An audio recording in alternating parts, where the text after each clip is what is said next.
Ada muda-muda. Berarti jamur tumbuh di tilam. Joroknya kamar ini sampai tumbuh jamur di kasurnya.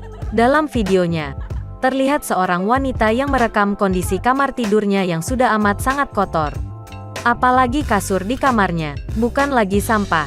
Namun terdapat jamur yang tumbuh di salah satu kasurnya yang sangat kotor penuh noda itu. Kasur yang semula berwarna merah keunguan itu pun telah berubah warna menjadi kehitaman. Kasur itu diletakkan di bawah busa kasur lainnya yang sudah tidak dilapisi kain. Di sebelahnya pun terdapat kasur Palembang yang juga sudah sangat terlihat kotor.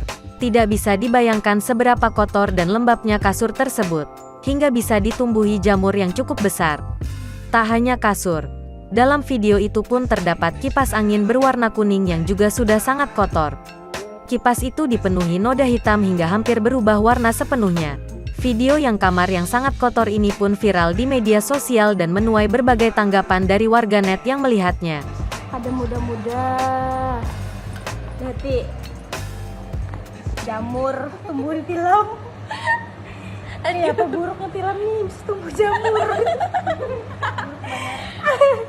Buruk rupa tilam nih, sampai tumbuh jamur di tilamnya. Terima kasih sudah nonton. Jangan lupa like, subscribe, dan share ya.